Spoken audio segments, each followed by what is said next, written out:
Saludamos a todos los que están al otro lado de la red, si nos están ya siguiendo. Que la paz de Dios esté con todos ustedes y que esta palabra, que sea viva, poderosa, eficaz, penetrante, cortante, como espada de dos filos, que penetre vuestra alma, el entendimiento, el corazón, y que llegue hasta las coyunturas y que nos haga sentir que seguimos vivos y que Dios sigue trabajando en nosotros y sigue cambiando y nos sigue pues fortaleciendo y nos sigue sustentando en todo tiempo y en todo lugar. Amén.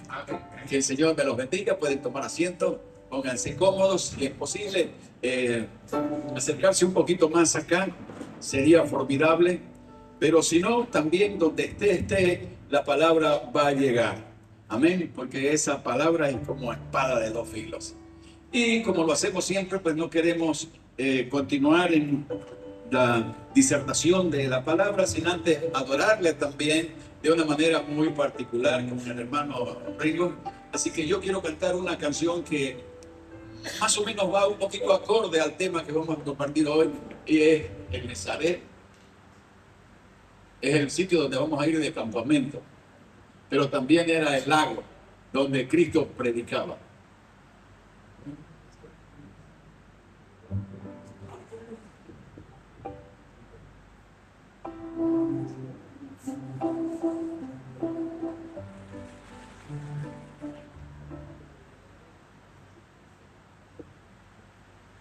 Se me ha olvidado el hermano Ringo de esta canción tan hermosa, que es pues la narrativa de es el trabajo que el Señor Jesucristo hizo, y también nos ordenó que nosotros en esa gran comisión continuemos haciendo, predicar el Evangelio. Los primeros exponentes fueron tan capacitados en el Espíritu que en su primer mensaje, Pedro, después de exponer esa palabra con autoridad y con poder, dice que 3,000 almas no recibieron a Cristo. Y en un segundo mensaje se convirtieron 5,000 almas. Imagínense el trabajo que había. No solamente de adoctrinarlos, de discipularlos, de enseñarlos, sino también en algún momento hasta de pasarlos por el bautismo, ¿no? Una iglesia que se crece de una manera tan exponencial, pues creo que fue hermoso. Y ciertamente pues esa iglesia al principio fue una iglesia que cosechó grandes triunfos con grandes victorias, pero luego de eso vino también un tiempo decadente, el tiempo de la persecución, y pues ahora en nuestros tiempos, que justamente hablaremos de eso, pues tenemos una iglesia nuevamente que ya no por la persecución de los de afuera, sino porque nos ha invadido de repente pues un relajo, y es mucho peor ese relajo que desarrolla la iglesia de una manera tranquilizadora, creyendo que ya somos salvos y que estamos todos tranquilos. Mejor sería que estemos como en los días de los apóstoles, en el tiempo cuando ellos sufrieron persecución y se evidenciaron esos mártires tan especiales. Vamos a Nazaret.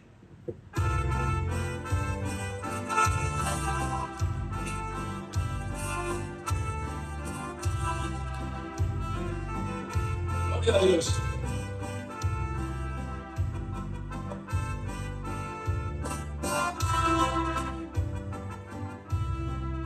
En Nazaret, en el lago donde Cristo predicaba, la gente allí se juntaba para oír de la palabra, y entre tantos que allí estaban, vio 2 barcos que en la orilla eran los barcos de Pedro, que junto al lago estaba. El día de Pentecostés, Pedro pescó 3,000 almas, y en su segundo mensaje 5,000 pesco otra vez en la pesca milagrosa de la gloria del Señor. Tira la red que se pierde, las almas sin salvación. Tira la red que se pierde, las almas sin salvación. Hay una grande tarea, hermanos, de seguir predicando este evangelio. Hay que seguir pescando almas. Dios nos ha enviado a hacerlo. No se quede tranquilo porque usted cree que ya su salvación también es segura. Hay muchas almas que hay que salvar. En Nazaret era el lago donde Cristo predicaba. La gente allí se juntaba para oír de la palabra, y entre tantos que allí estaban, vio los barcos que en la orilla eran los barcos de Pedro, que junto al lago pescaban. Hacia el día de Pentecostés, Pedro pescó 3,000 almas, y en su segundo mensaje 5,000 pescó otra vez. Y en la pesca milagrosa de la gloria del Señor, tira la red que se pierde, las almas sin salvación. Tira las redes que se pierden, las almas sin salvación. Gloria a Dios. Tenemos una grande comisión. Y esa comisión implica una grande responsabilidad también. No solamente la de predicar, porque podemos predicar sin responsabilidad. Y no solamente la responsabilidad es de hacer el trabajo, sino es también predicar con nuestro testimonio y con nuestro ejemplo. Porque mejor se predica con el ejemplo y con el testimonio que con la manifestación de una verborragia separada, preparada, de repente muy rebuscada, pero si no acompaña un testimonio de vida, será una palabra que terminará pues siendo comida por las aves, como aquella semilla que cayó en el camino, o ahogada por los espinos, o quemada por las piedras. Pero usted y yo somos semilla de excelencia. Somos una semilla certificada, una semilla registrada, una semilla básica que el Señor ha preparado para que cuando la expongamos, no solamente expongamos la palabra, sino también expongamos nuestras propias vidas como testimonio y como ejemplo. Como dijo el apóstol Pablo, no solamente aprendan del Cristo que predico, sino también imítenme a mí. El Señor Jesucristo dijo que lo imitemos a Él, que era manso y humilde de corazón. Entonces tenemos una grande tarea. Hemos estado entrando en unos estudios demasiado profundos e importantes. Y déjeme decirle que yo estudié en una universidad y sacamos un título académico para poder ministrar la palabra de Dios. Que no es el que nos da el título de pastor, sino que es la capacitación que nos permitió Dios para que podamos predicar una palabra con conocimiento y también con una base bíblica. Pero déjenme decirle que en estos últimos tiempos Dios empieza a revelar y a manifestar esa gloria, y manifestando y sacando a relucir todo aquello que estaba escondido en esos rollos que estaba pues ahí bajo el misterio. Y Dios lo está sacando y está revelando esos misterios en estos últimos tiempos. El reino de los cielos se acercó, el reino de los cielos llegó, el reino de los cielos ya está entre nosotros. Así lo declaró el Señor Jesucristo.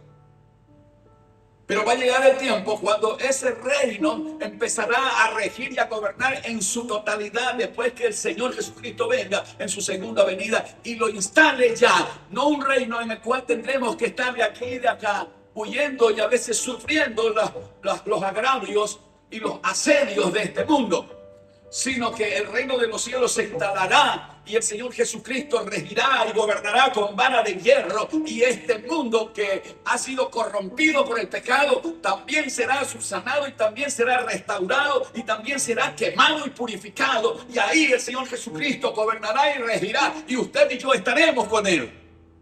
Esto es importante saberlo, pero es necesario también saber que cuando esta segunda venida del Señor Jesucristo venga o se dé, nosotros no estaremos desapercibidos, sino que el Señor Jesucristo dejó algunas pautas para que nosotros, sus hijos, nos demos cuenta de que la venida del Señor Jesucristo, en primer lugar, va a venir para tomar a los suyos, para tomar a su pueblo, aquellos que lo aceptamos, que lo recibimos y que consolidamos esa separación desde el principio. Seremos tomados, dice la palabra de Dios, que seremos arrebatados. Hay teologías demasiado profundas sobre el tema del arrebatamiento. Yo no voy a hablar del arrebatamiento. Yo lo único que sé es que mi salvación está segura en Cristo Jesús y yo voy a seguir trabajando por esa salvación, cuidándola con temor y con temblor, trabajando en esa salvación, cumpliendo lo que el Señor Jesucristo nos pidió que hagamos hasta que Él vuelva. Pero cuando este reino se inaugure con la segunda venida del Señor Jesucristo, también hay detalles importantes que usted y yo debemos saber, que la palabra de Dios nos los deja en evidencia. Y creo que tenemos que ir al texto. Amén. Porque mucho hablamos y de repente nos deslizamos con facilidad, porque el que mucho habla, mucho hierra. Amén. Así que mejor es ir pegadito ahí a la palabra, a la cabalgadura. En el libro de San Lucas, el que hace la compilación de todos estos detalles, en el capítulo 17, del verso 20 adelante, usted debe tener un subtítulo en su Biblia Reina Valera, y dice la venida del Rey. También está en Mateo 24, del verso 23 al verso 28 y del 36 al 41. El tema del reino en estos últimos tiempos recién se está manifestando, y aunque nosotros, digo nosotros que tenemos más de 50, 60, casi 70 años, hemos venido compartiendo una palabra que se nos enseñó, que también nos compartieron nuestros mayores, pero que en nada hablaban del reino. Hablaban de la salvación, hablaban de la gracia, hablaban de la fe, hablaban de todos los asuntos, pero no hablaban del reino de los cielos. Y cuando esto empieza a despertar y nos damos cuenta, en los 4 evangelios, en los sinópticos, hablan de una manera muy directa al respecto del reino de los cielos. Así que vamos a la palabra, y dice así, capítulo 17 de San Lucas, del verso 20 adelante. Lucas 17, si lo pueden poner en la pantalla, del verso 20 adelante, dice así: preguntando por los fariseos, ¿cuándo habría de venir el reino de Dios? Les respondió y dijo: el reino de Dios no vendrá con advertencia. Hace ratito les acabo de decir que el Señor nos iba a avisar a nosotros. Pero esto es para los que están afuera, para los que no entienden, para los que no quieren obedecer. Para ellos no habrá advertencia directa.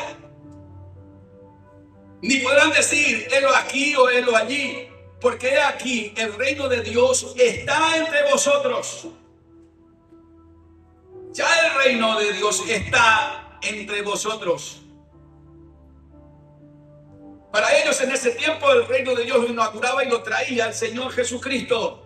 Para nosotros hoy ese reino de Dios está guiado y está pues como un paracleto, como un ayudante, como aquel que fue enviado para hacer la tarea que tenía que seguir haciendo el Señor Jesucristo. Nos los dejó al Espíritu Santo.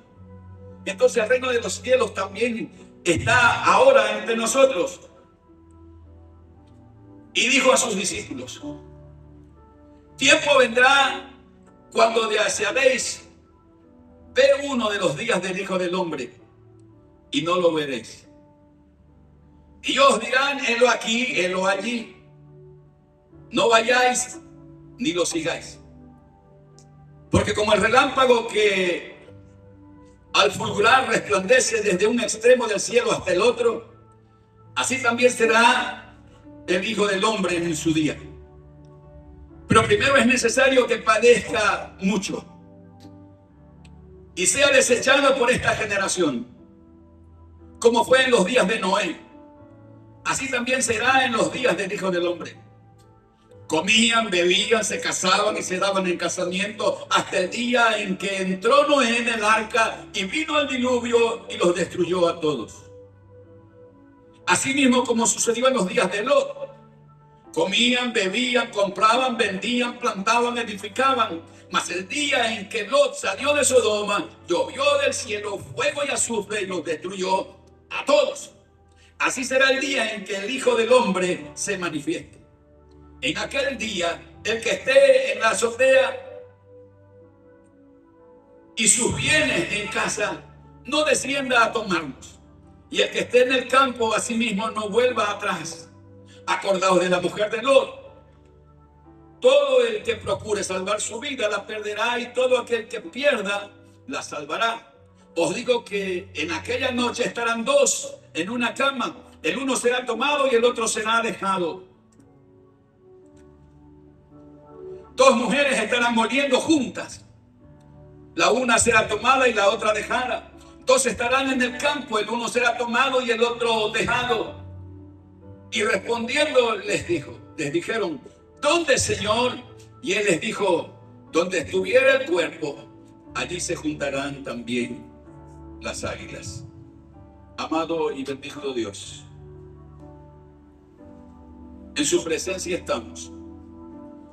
Su Espíritu Santo nos está manifestando con una claridad perfecta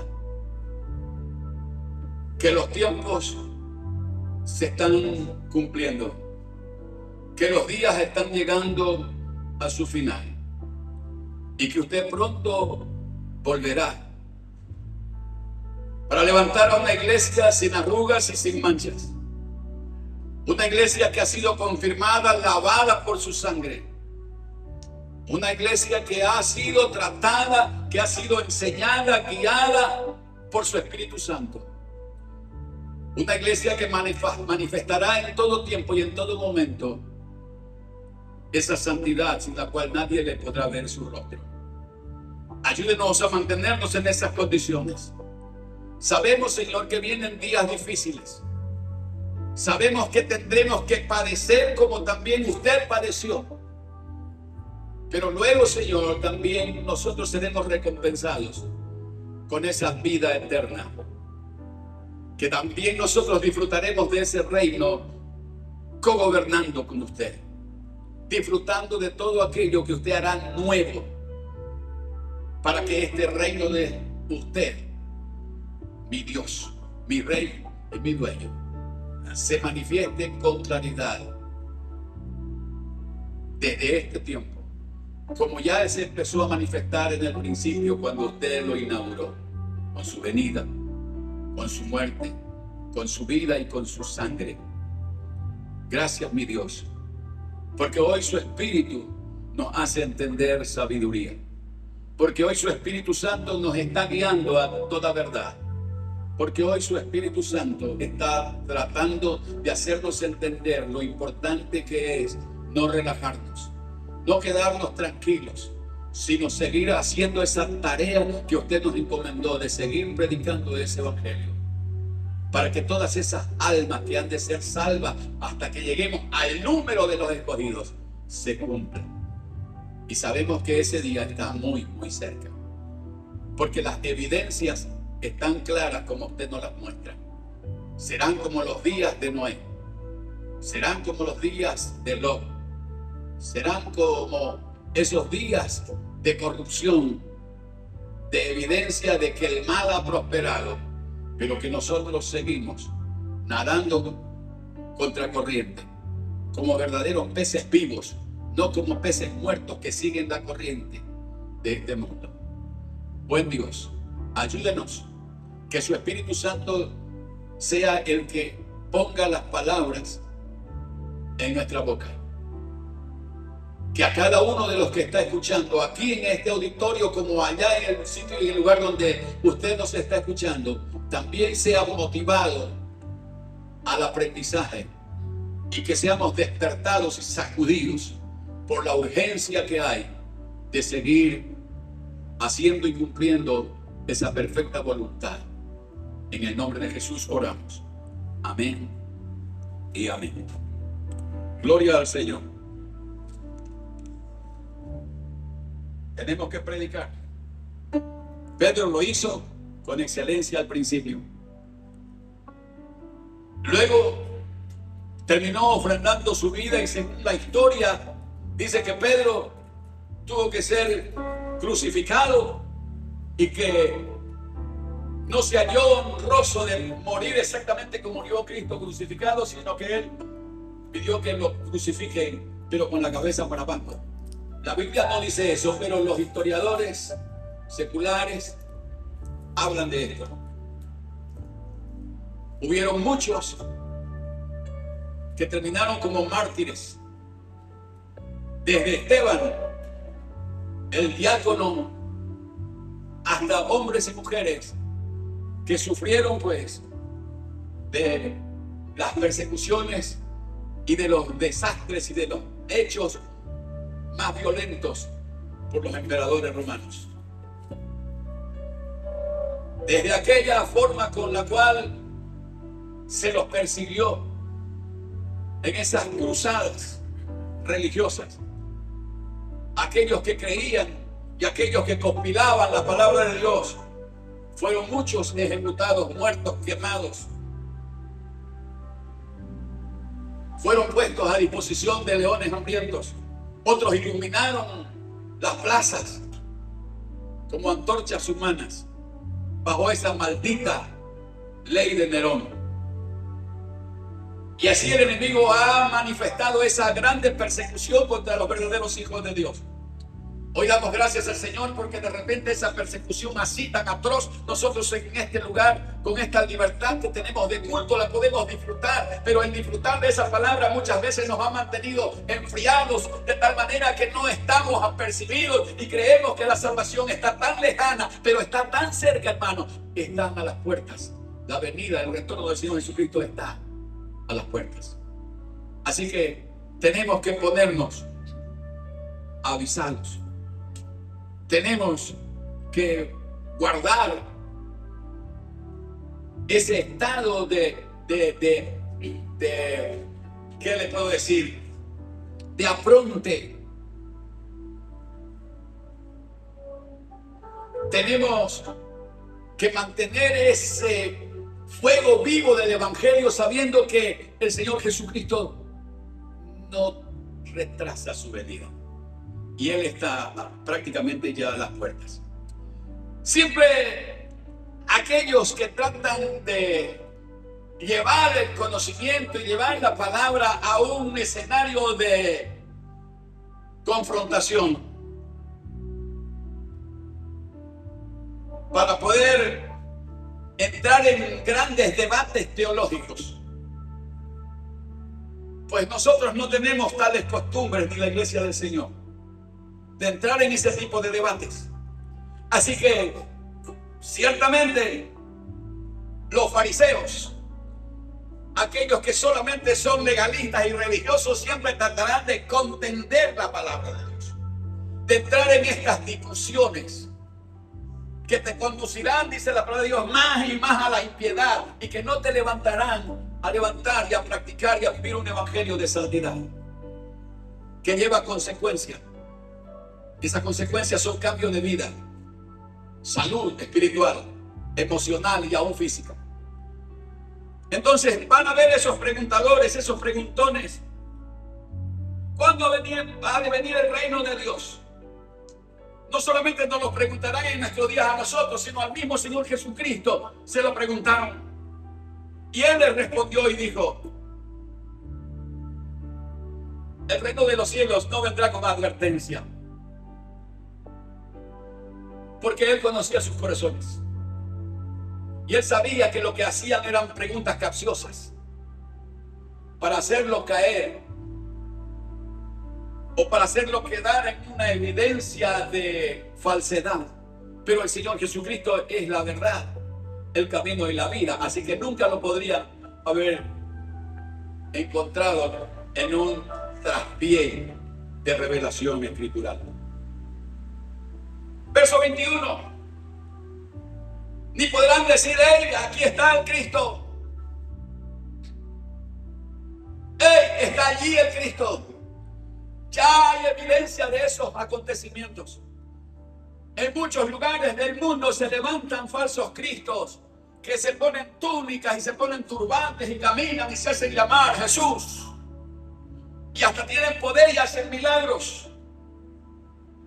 Pero no les creáis, no es Jesús. El día del Señor Jesucristo, cuando Él retorne, Él vendrá como relámpago que sale del oriente al occidente y todo ojo le verá. Todo ojo le verá. Es uno de los acontecimientos demasiado interesantes. Es un acontecimiento demasiado evidente para que lo entendamos. Lo verán los que están al otro lado, allá en Japón y en China y en Corea del Sur y en cualquier otro lugar. Y lo veremos nosotros aquí al otro lado del globo terráqueo. ¿Cómo será eso? No lo entiendo. Pero el Señor, nuestro Dios, es Dios. Y Él hará que todos le podamos ver. Y escuchemos, como dijo Pablo en Tesalonicenses, a la final trompeta. Los muertos en Cristo resucitarán, te oirán la trompeta de Dios, porque el Señor vendrá con trompeta de Dios. Vendrá con poder.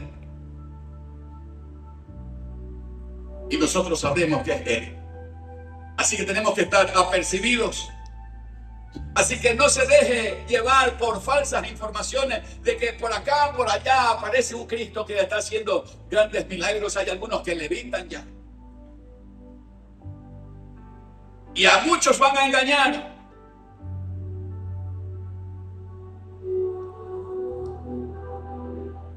He aquí que el Cristo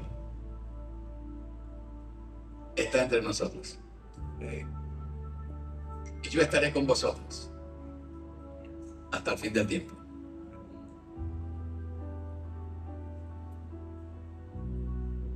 En una prédica de un varón de Dios, hablando sobre la predicación que hizo Pablo al rey Agripa, y hablaba de la resurrección del Señor Jesucristo, y él les hablaba y predicaba de que habiendo sido un perseguidor apóstata, que consintió hasta en la muerte de Esteban, el primer mártir, ahora era un expositor de ese evangelio. Y cuando Agripa le preguntó: ¿y dónde está ese Cristo resucitado? Él le dijo: aquí, aquí. El reino de los cielos ya está aquí. ¿Dónde está? Aquí. Él gobierna en nuestras vidas, en nuestros corazones. Él gobierna en esos 60, 70, 80, 100 o más kilos de tierra.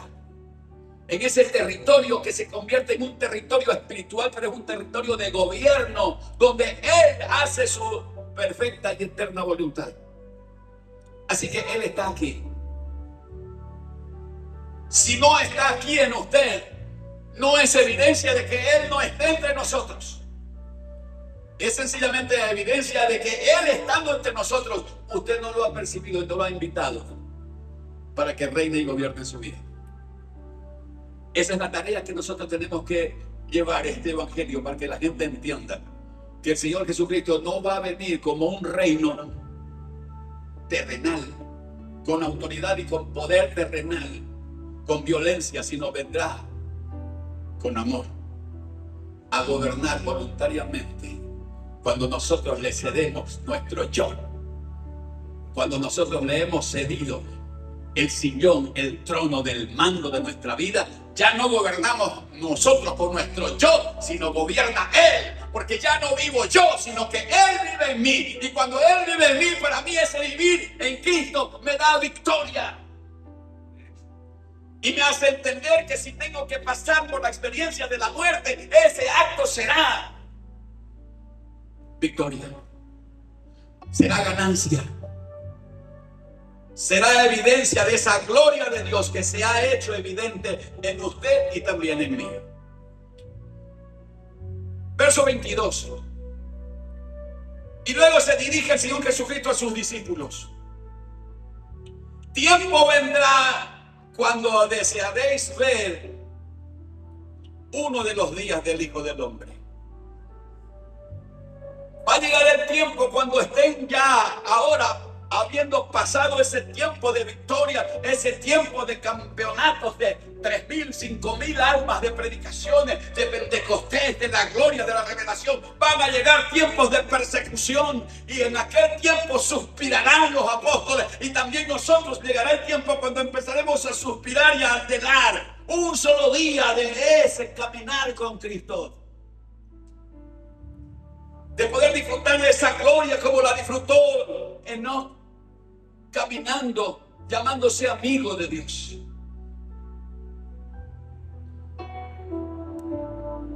Que deja una descendencia, Enoc, Lamec y Noé, con un conocimiento de la palabra y de la revelación, que pasó de un bisabuelo a un abuelo y pasa a un hombre que también fue llamado amigo de Dios, el cual Dios le habló y le dijo que era necesario que construya un arca milagrosa de salvataje, un barco donde puedan salvar. Y Dios, en su infinito amor, esperó y esperó. ¿Cuánto tiempo esperó el Señor, nuestro Dios? Después que vio que la maldad se había multiplicado en Génesis 5, verso 6. ¿Cuántos años esperó? ¿Sabe cuántos años esperó? 120 años esperó. Esperó la eficacia de esa prédica de Noé, que empezó a trabajar sobre ese hermoso proyecto de salvataje.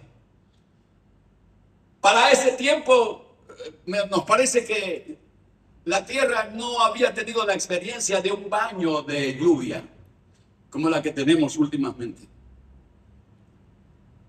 La tierra era regada y era un hábitat demasiado espectacular, pero todos los días era regada por una neblina, por un rocío matutino.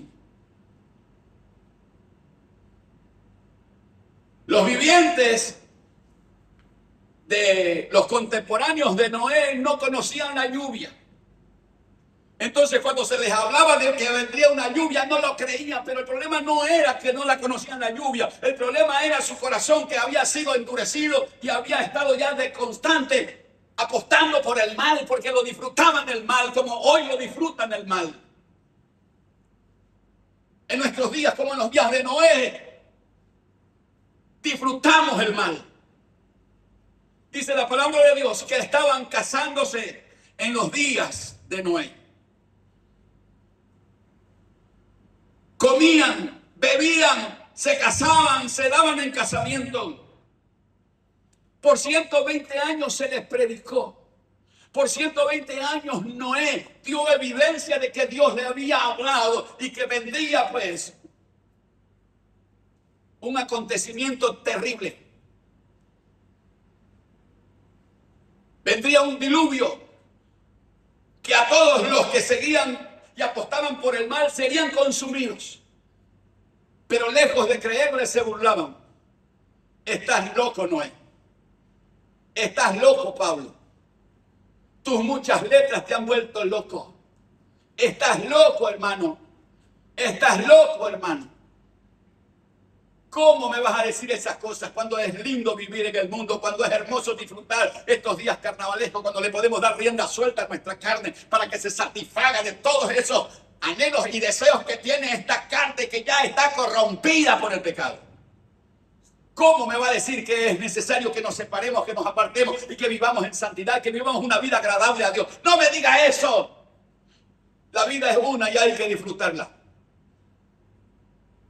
Me imagino todas las controversias que habían con respecto al mensaje de Noé.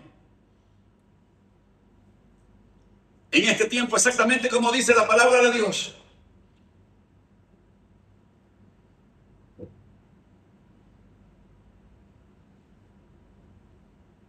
Comían. Hoy comer no es solamente alimentarse. Hoy comer se ha vuelto un deleite.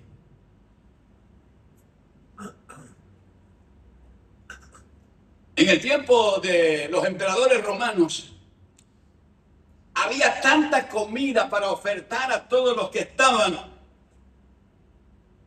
en el poder político, que se daban estos banquetes.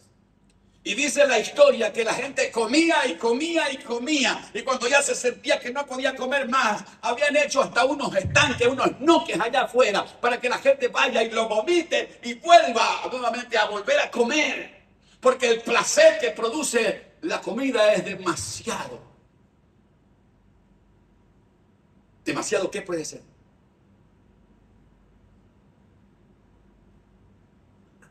Atractivo. Porque hay placer en degustar, en comer. Hoy la gente come. Usted va por todo este pueblo de Santa Cruz y por todas partes lo que hay es venta de comidas.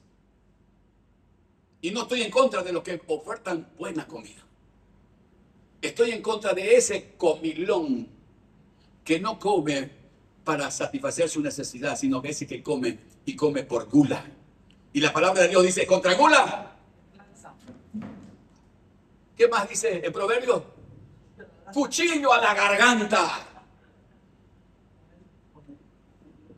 En ese tiempo de Noé, también la gente comía, churrasqueaba, iba y comía y disfrutaba. Pero ¿qué más hacía? Dice, bebían. Y seguramente que no era agua mineral. Seguramente que lo que bebían eran bebidas con altos grados etílicos, que los embriagaba, que los emborrachaban, que los hacía perder y olvidar sus penas. Comían y bebían. Se casaban. No está mal casarse, pero es hasta que la muerte los separe. Pero aquí dice la palabra de Dios que se casaban y luego se daban en casamiento. Se casaban, se divorciaban, se volvían a casar, se volvían a divorciar. Hacían de su vida conyugal un chiste y una desvergüenza.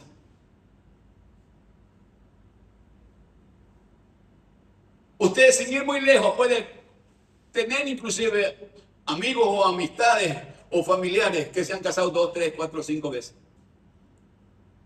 Y el que se divorcia una vez se vuelve a divorciar. Y el que se divorcia 2 veces se vuelve a divorciar 3 y 4 y 5. Y por último se quedan. Y ya hoy los matrimonios son contratos matrimoniales temporales. Y si la cosa no funciona, están listos para divorciarse.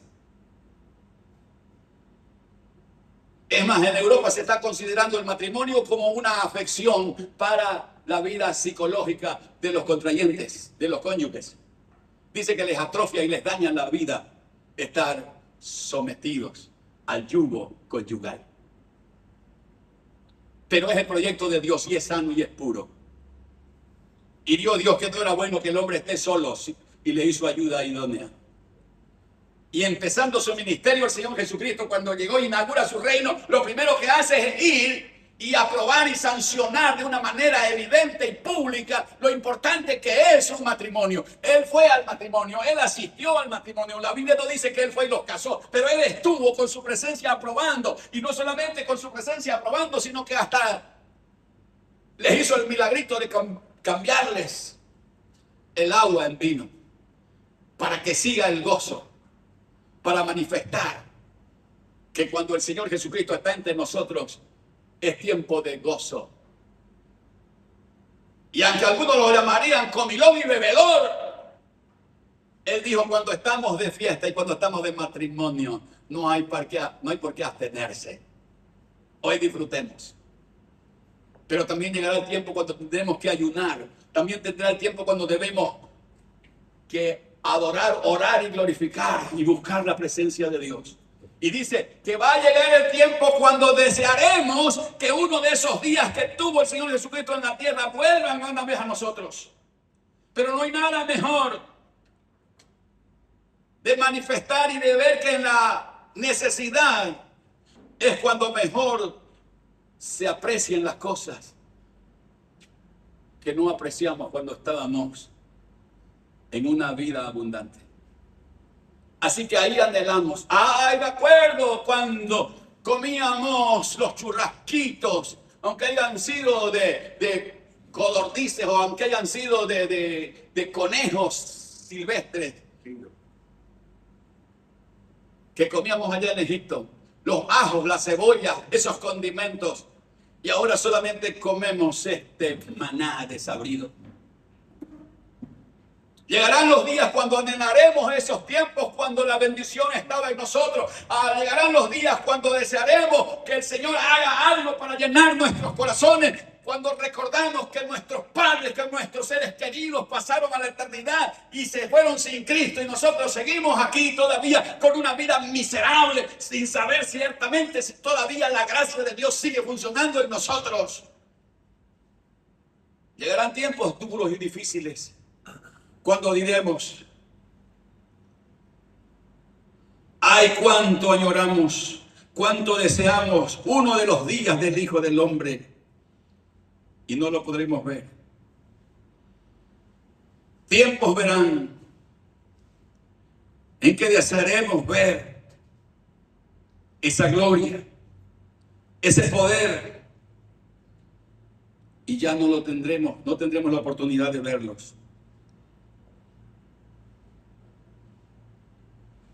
Cuando deseemos ver la gloria de Dios manifestada en esa iglesia que tenía autoridad y que tenía poder y que oraba por los enfermos y se sanaban.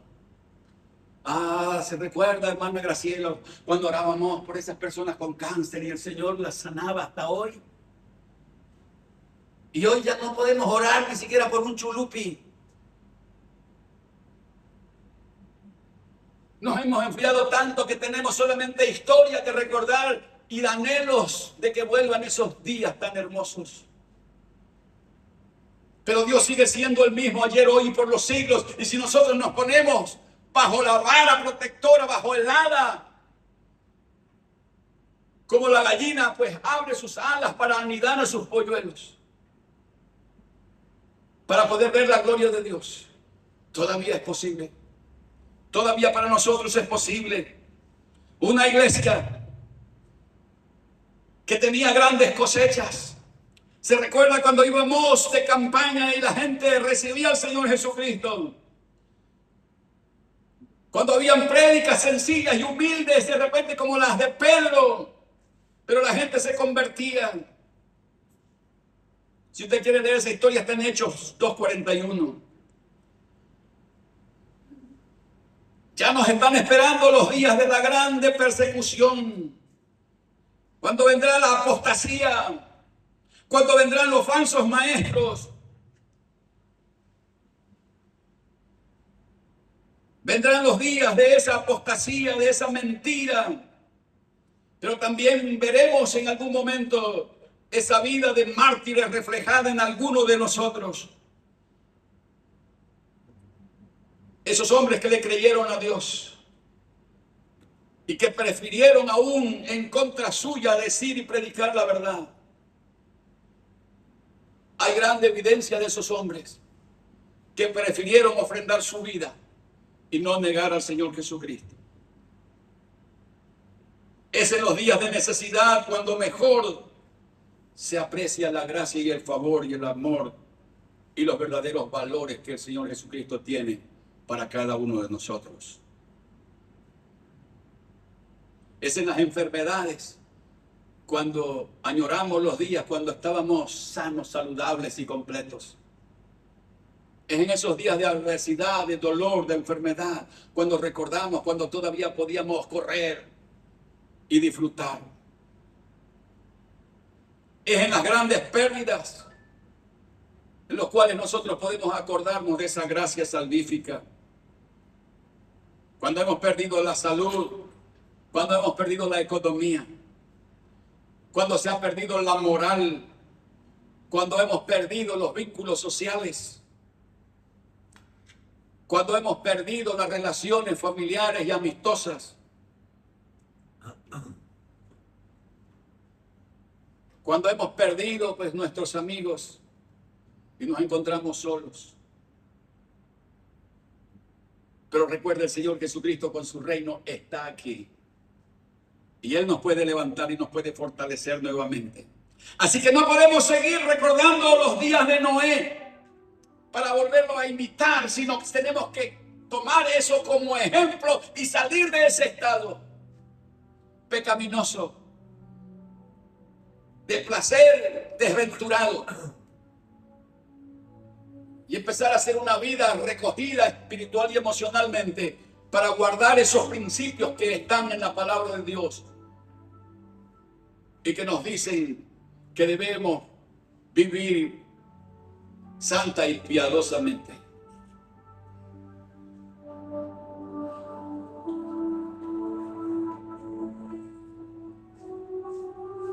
Verso 24, asimismo también otro ejemplo como sucedió en los días de Lot.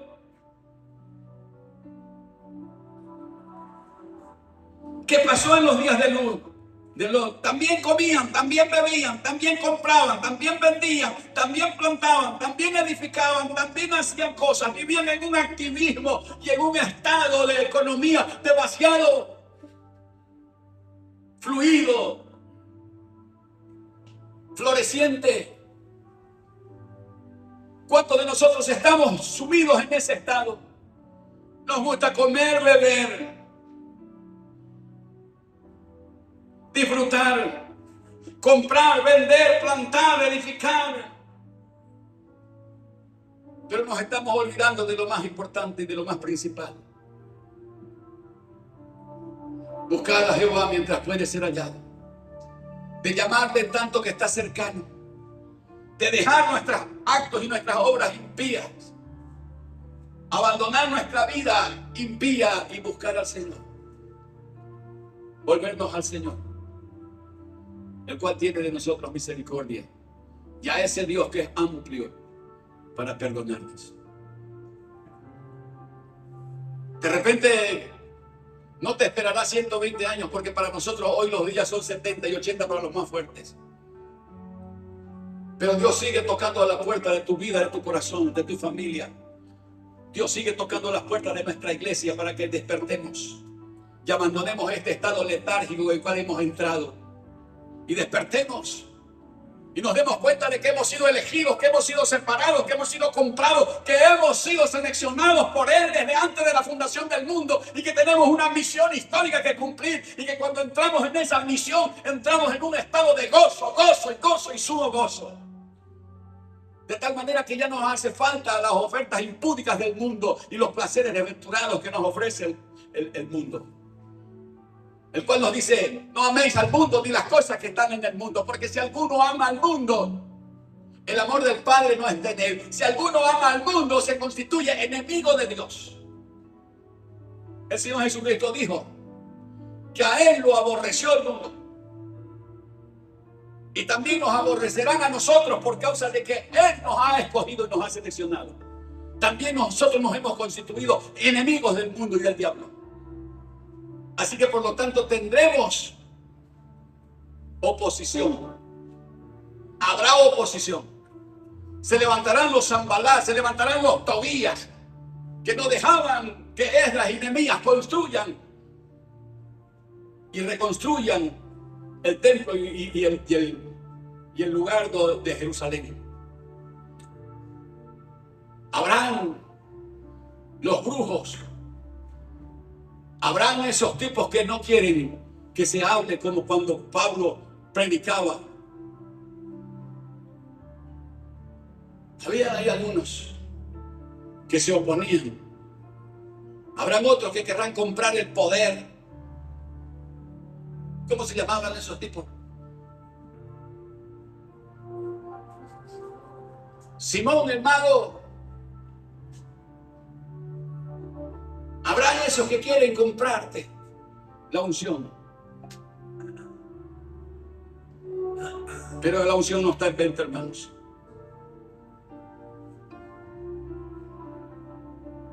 La oposición a la venida del Señor Jesucristo y la oposición para que usted esté esperando a ese que ha de volver por segunda vez a llevar a su iglesia, será una oposición generalizada en todos los lugares y a la vez. Hay regiones, hay países que en este momento, hermanos, están quemando vivos a los cristianos y nosotros ni lo sabemos. Hay algunos que se encargan de tratar de manifestar lo que ocurre en esos países, que se llaman voces de los mártires.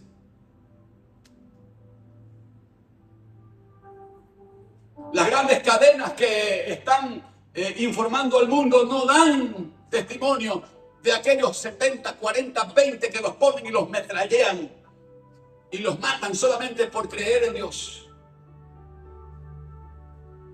En China no se puede abiertamente predicar la palabra de Dios.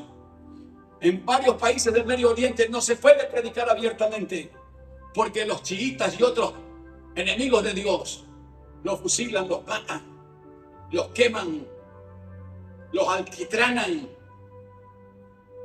Mas nosotros que tenemos esa libertad de poder adorar con verdadera libertad, a veces venimos todavía medios cansados y medios con una cara de pocos amigos, cuando deberíamos venir gozosos y contentos. Abrir el testamento. A abrir el testamento, donde se revela la verdadera herencia que nuestro hermano mayor nos ha dejado, el Señor Jesucristo. Como en los días de Lot. ¿Cómo serían los días de Lot? En los días de Lot vivía Lot ahí cerquita, prácticamente ya se mudó a la ciudad de Sodoma y de Gomorra. Unas ciudades que tenían una economía potencial porque fueron los que empezaron a tomar en serio las minas de sal. Todavía no se conocía el litio, pero seguramente que había litio también. Pero ellos comercializaban y ellos habían levantado esas empresas de producción salina. A tal punto que ha quedado eso como referente hasta nuestros días, que ahora lo que usted gana se llama salario. Le daban una porción de sal por su trabajo. Eso es salario. Lo que ponen en las pensiones es salero, para darle mayor sabor cuando la comida está insípida. Vosotros tendréis que ser sal y luz. Pero vamos a ver lo que pasaba en estas ciudades que explotaban esas minas de sal. Se corrompieron porque tenían mucho dinero, como se corrompen las grandes potencias y también los pequeños. Todo el mundo, si no está con Cristo y no tiene la sal de la palabra de Dios, se corrompe. Porque somos carne. Y usted la carne, si no la sala para que se haga un buen charque, se pudre. Si no la refrigera, la carne se le va a podrir. Y aún en la heladera, después de cierta cantidad de tiempo, por lo menos a mí no me la hacen, que es carne guardada y refrigerada. Pero este Lot, en la primera decisión, cuando salieron de su tierra y de su parentela, y cuando Dios le dijo, toma a tu mujer y vete a una tierra que yo te voy a dar, le habló Dios a Abraham. Abraham agarró y se acordó de que tenía un sobrino que era huérfano y dijo, no, yo me lo llevo también a mi sobrinito. No, Y aunque no estaba en la voluntad de Dios, Él se lo llevó, pero Dios siempre trata y trabaja con nosotros.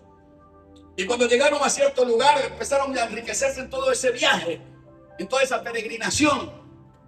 Y tenía Abraham una gran cantidad de ovejas, de vacas, de camellos y de todo lo que había criado. Y también su sobrino Lot también se había enriquecido. Y llegó el tiempo cuando sus gentes se empezaron a pelear. Los vaqueros se peleaban entre vaqueros, los de Abraham contra los de Lot. Y había un problema. ¿Cuál es tu enemigo? El de tu propio oficio. Así que se peleaban los vaqueros. Entonces llega y dice Abraham contándose: bueno, mijo, bueno, mi sobrino, hasta aquí vamos a andar juntos. Ya no podemos seguir con este problema. Así que nos dividimos. O usted se agarra a la derecha y yo a la izquierda, o usted se agarra a la izquierda y yo a la derecha. Y dice que los campos que daban allá, Sodoma y Gomorra, eran unos campos hermosísimos, que tenían campos para pastorear. Y él dijo: estos son los mejores campos, además está cerca Sodoma y Gomorra. Voy a poder comercializar mis animales y mi fortuna va a estar pues en un estado de mejor calidad y expectativas para poder negociar. Y Lot le dijo: me voy al lado de Sodoma. Y le dijo: bueno, Lot, yo me voy para el lado izquierdo. Y así se abrieron. Entonces Lot terminó viviendo cerca de Gomorra y luego terminó mudándose a Gomorra. Y luego terminó formando parte de aquellos que eran los pensadores de Sodoma y de Gomorra.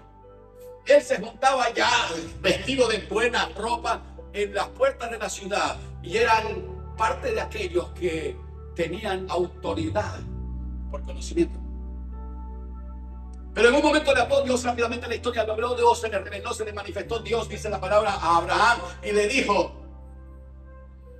que la maldad en Sodoma y en Gomorra había subido tanto y que Dios la iba a destruir esas ciudades. Entonces ahí empieza la historia, Señor. Abraham 50, Abraham 30, Abraham 20, Abraham 10. Y no había ni 50, ni 30, ni 20, ni 10. Abraham estaba pensando en su hijo, en su sobrino, en sus familiares. Y Dios le dijo: si hubieran 10, yo no los destruyo. Pero no habían ni 10. Así que terminaron yendo hasta allá. Y llegaron estos 3 ángeles a la casa de Lot. Dios era justo, Lot era justo. Pedro lo dice, el justo Lot dice. A pesar de que vivía allá, las decisiones dicen mucho. ¿A qué lado tú acampas? El otro problema fue que Lot terminó casándose con una sodomita.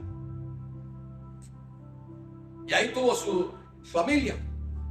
Y cuando le anunció esto y llegaron los ángeles, la gente de Sodoma, que estaba corrompida por el pecado, dice que quisieron abusar de estas teofanías, de estas manifestaciones angélicas.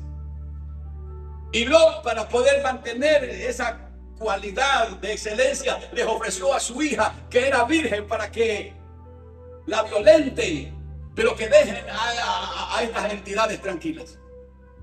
Y ellos amanecieron intentando violentar la casa para conocer a estas manifestaciones teofánicas. Pero luego, ya que se determina el tiempo, le dice: apresúrate, porque ya va a llover el fuego. Corre por tu vida, escapa por tu vida. Vamos, Lot, apartemos, apurémonos. Y dice la palabra de Dios, leyendo Dios a la letra, dice que estos ángeles lo tomaron a Lot de las manos, la tomaron a su mujer, lo tomaron y se fueron con sus hijos. Dios es tan bueno que te toma de la mano y te lleva. Apúrate. Pero la mujer de Lot seguía ahí haciendo tiempo y no quería salir. Y no quería salir. Hasta que al fin, media obligada por todo ese grupo que iba huyendo del fuego, salió. Pero llegó hasta medio camino. Y la ordenanza era que no miren hacia atrás. El que poniendo las manos sobre el arado y mira hacia atrás no es digno del reino de Dios. La ordenanza es: no mire para atrás. Los israelitas miraban y recordaban los churrasquitos y las comidas y los aderezos de allá de Egipto. No entraron a la tierra prometida. Y en algún momento se recordaría pues de sus familiares, de sus cosas, de sus joyas, de su cantidad de sal que dejaron en su depósito. Se acordó la mujer de Lot y violentó la orden y miró para atrás. Y dijo el hermano Ringo, y se quedó convertida en un molde de sal, una estatua de sal. Esa mujer que había tenido, fíjese en las experiencias, había visto estas manifestaciones angélicas. O muy posiblemente en ese mismo Señor Jesucristo. Ya había sido anteriormente salvada por Abraham. Cuando Abraham, tomando a sus 350 hombres, los armó nacidos de él, y se fue cuando se lo habían llevado estos otros reyes que habían entrado en guerra, 5 reyes contra 4 reyes de Sodoma y de Gomorra, y los vencieron a los de Gomorra, y se los llevaron cautivos, y llevaron sus cosas, y llevaron todo lo que tenían. Y Abraham fue y lo rescató y volvió con todo ese botín. Ahí empieza la primera manifestación de lo que es los diezmos. No había ley. Cuando volvió Abraham con Lot, con su mujer, con sus hijos y con todas las cosas y otra parte del botín de los reyes que habían vencido, Abraham separó los diezmos y se los entregó a un tal Melquisedec, sacerdote y rey de Salem. Ahí aparece la primera evidencia de los diezmos. No había ley, no había levítico. Así que cuando dice, eso es del antiguo, esa era la ley, los diezmos están en la promesa. Dios le había prometido a Abraham una tierra que fluiría leche y miel. Dios le había prometido a Abraham una nación grande que serían como las estrellas de los cielos y como las arenas del mar, incontables. Ahí ya aquel que había disfrutado y había creído a la promesa y que por su fe le fue contada por justicia, ahí es la evidencia del agradecimiento a Dios. Tus diezmos son una forma de agradecimiento a Dios. No es una ley. Nosotros no se lo imponemos aquí. El pastor no espera tus diezmos para poder vivir y comprar y comer. Trabajamos con nuestras propias manos como Pablo, haciendo carpas. Sembramos, aramos, hacemos cosas para poder no solamente disfrutar de la bendición, sino también para poder tener algo que compartir con los hermanos que no están teniendo una economía fructífera. Así que, hermanos, que alguien me pare ese reloj. En los días de Lot, rápidamente vamos a ir, siempre el tiempo. Acordado de la mujer de Lot, tuvo muchos privilegios. Tuvo un marido justo. Segunda Pedro 2:7.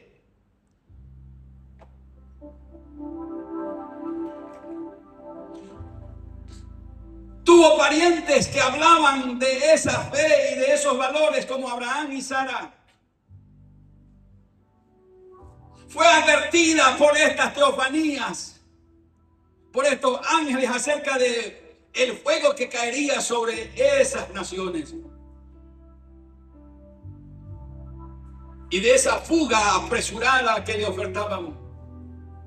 Fue despertada espiritualmente y tuvo un nuevo comienzo después que fue salvada primeramente por Abraham. Pero tenía un pecado. Fue incrédula y dudó. No se apresuró a obedecer. Este es un estigma que está en la mayoría de los miembros de nuestra iglesia. Y cuando me refiero a nuestra iglesia, no me refiero solamente a esta del nuevo pacto, sino a toda la iglesia del Señor Jesucristo. Somos tardos. Somos flojetones para obedecer. A veces no la creemos. Terminamos como Tomás dudando. No nos apuramos, no nos apresuramos a obedecer. Sea tardo para hablar, pero sea rápido en obedecer. El pecado de la mujer de Lot también fue ingratitud. Despreció la misericordia de Dios. como muchos la desprecian y se vuelven, terminan retrógrados, apartados, amando más el mundo que a Dios. Pero déjenme decirle que vendrá el castigo, así como la mujer de Lot perdió la vida en un instante, cuando estaba bien próxima ya a ser salva. Ya había caminado un buen trecho del camino, pero desobedeció. Ese día de gracia y de salvataje que debería haber sido el sello de una grande victoria en su vida de una sodomita, se transformó en un día de juicio, de tragedia y de muerte. Cuidado. Esto es el ejemplo para que nosotros no sigamos el ejemplo de la mujer de Lot. La advertencia para nosotros. Ella puso la mano sobre el arado, pero miró hacia atrás. Comenzó, pero no completó su decisión. A veces comenzamos, pero no terminamos. El tema es acabar la carrera, como dijo Pablo. Entonces se nos dará la corona de victoria que Dios tiene preparada para los que le aman. En ese estado terminó provocando la ira de Dios. Cuidado, como dice Pablo en su exposición, ahí en Romanos 1, del 26 para adelante.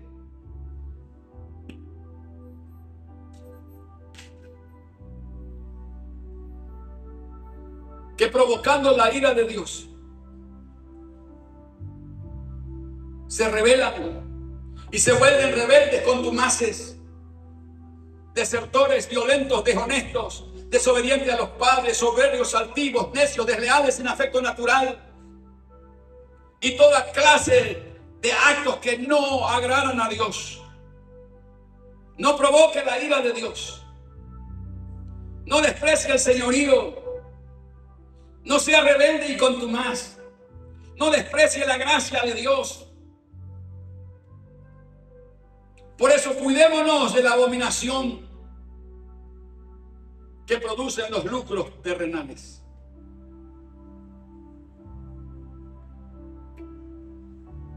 Procure atesorar en el cielo donde la polilla ni el orín corrompen. No se preocupe por atesorar bienes terrenales, porque tarde o temprano, el día que el Señor lo llame a comparecer en su presencia, nada de lo que todo usted juntó se lo llevará. No, pero yo voy a ser como ese tipo riquísimo. Y digo, yo quiero que todo mi dinero, mi joya y todo lo que he adquirido en esta tierra me lo pongan en mi cajón. Yo me lo llevo, no se lo dejo para nadie. Peor para estos flojos de mi hijo. Era su testamento, así que tuvieron que hacer lo que él había pedido. Entonces empezaron a buscar de los bancos. De un lado, 3 millones de dólares, del otro banco, 5 millones, del otro banco, 300,000 bolivianos, de la otra cuenta, y así. Juntaron todo el dinero y lo dejaron en bolsas, y estaba ahí el féretro, y el pueblo y la gente que estaba acompañando ese último instante de su entierro, para que queden como testigos. Y el abogado ahí con ellos. Y dice que agarraban y vaciaban las bolsas de oro, de fichas, de dólares, de plata, de todo. Y habían bolsas todavía y le querían cerrar la tapa y no cerraba. Y otra vez se paraban encima y la sacudían para que apriete todo lo que tenía. Y no podía entrar en su cajón. Así que el abogado dijo, a ver, cuenten todo. Lo contaron todo. Pónganlo en estas bolsas acá aparte. Y se sacó su chequera. Que te vaya bien, viejo. Le tiró el cheque adentro y cerraron la tapa. Se lo va a gastar otro que no le costó nada. Necio, esta noche vienen a pedir tu alma y todo lo que has guardado, ¿para quién será? Alguien dice que ya la viuda, ahí nomás en el velatorio de ella, llora con un ojo y mira con otro. Chequeando el sustituto. ¿Para quién será? Necio.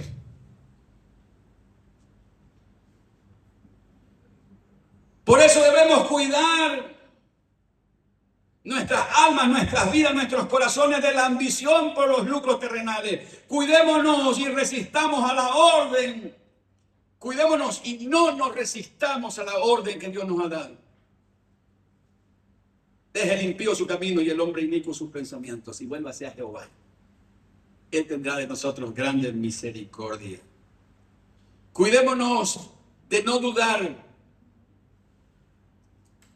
Cuando Dios nos ordena, nos manda que hagamos algo,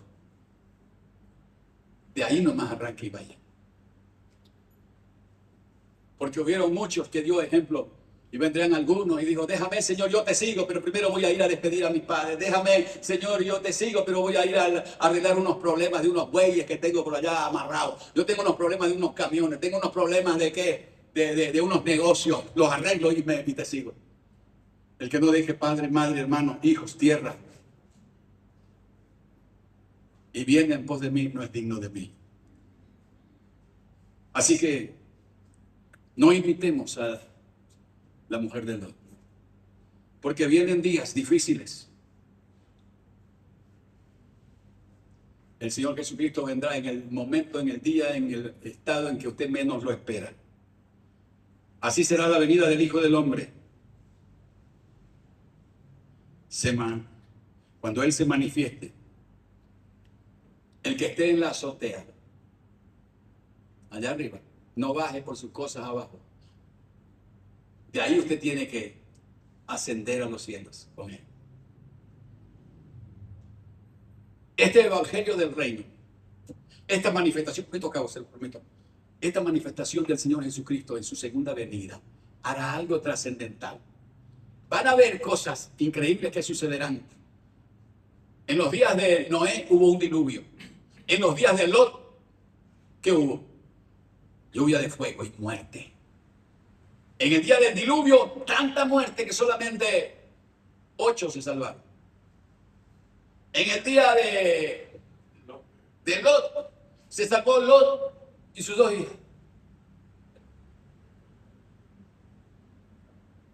Cuando venga el Señor Jesucristo, no se crea que va a venir en un día tan tranquilo, cuando todo el mundo diga paz y seguridad. No. Van a haber acontecimientos violentos. Mateo 24 dice que habrá guerra, rumores de guerra, violencia, habrán terremotos, habrán pestes, habrá pestilencia, habrá hambre, habrá tanta barbarie manifiesta. Entonces vendrá el Señor Jesucristo. Y todo eso está ocurriendo, todo eso está aconteciendo ya. Un cheque, ¿ve? Pero yo...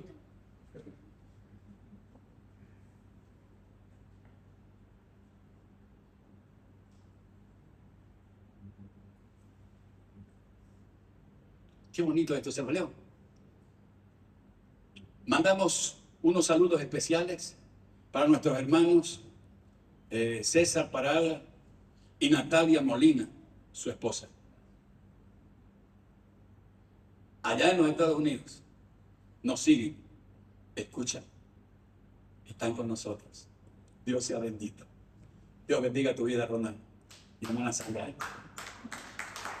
Lo que enseñamos, los principios que ponemos en los corazones de nuestros hijos, dan frutos. Todos los domingos siguen el culto desde Estados Unidos.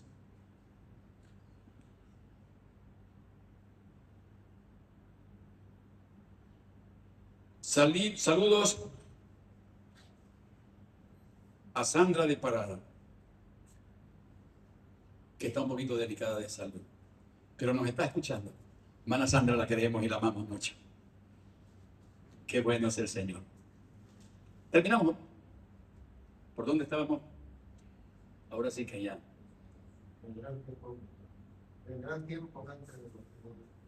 Vendrán tiempos terribles antes de que el Señor Jesucristo venga. Lo muestra Mateo 24, léalo Mateo 24 como tarea.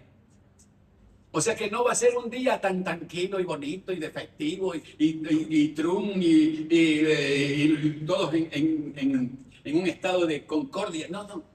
Habrá violencia, habrá peste. Pero luego el Señor Jesucristo aparecerá como un relámpago. El Señor Jesucristo vendrá. Habrán estas manifestaciones tan terribles. Y habrá pues un acontecimiento, les decir lo último que les digo, habrá un acontecimiento tan trascendental, no solamente de los acontecimientos que serán geográficos y que manifestará el mundo y el sistema, sino que el Señor Jesucristo cuando venga va a partir las familias.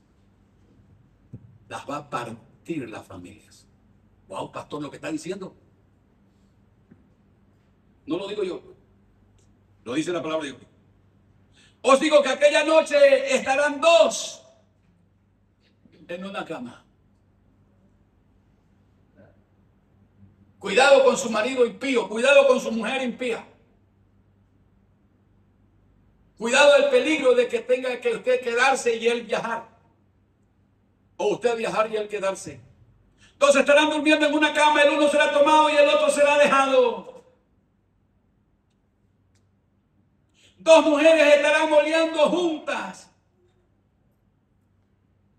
Hermanas, posiblemente, amigas, posiblemente. Una será tomada, la otra será dejada. Dos estarán en el campo, compañeros de trabajo, socios, amigos. El uno será tomado y el otro será dejado. Y respondiendo, le dijeron, ¿dónde, Señor, ocurrirá esto?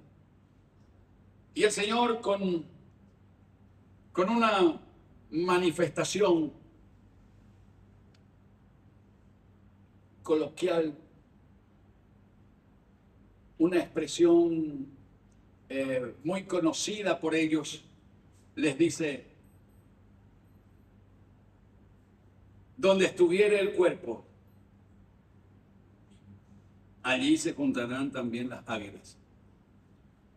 Las primeras veces que lo leí, lo entendí mal.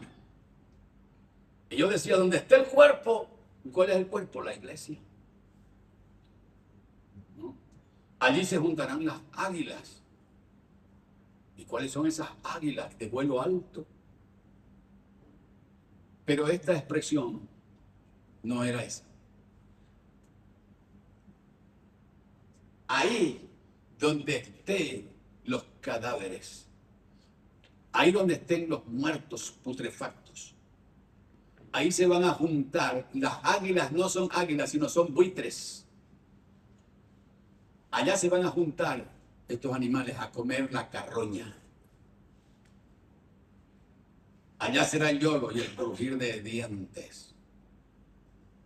Cuando la gente entienda que ese es su final, muerte. Allá donde estén los putrefactos, allá van a estar las águilas y los buitres y los carroñeros. Pero nosotros estaremos con el Señor Jesucristo.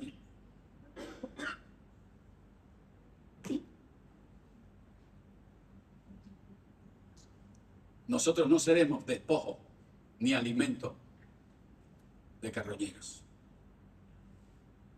Nosotros seremos transformados en un abrir y cerrar de ojos. Y este cuerpo mortal se vestirá de inmortalidad. Y este cuerpo corruptible se vestirá de inmortalidad. Entonces dijo el apóstol Pablo en 1 Corintios 15:51. Entonces será absorbida la muerte en victoria. Entonces podré decir, ¿dónde está, oh muerte, tu aguijón? ¿Dónde, oh sepulcro, está tu victoria?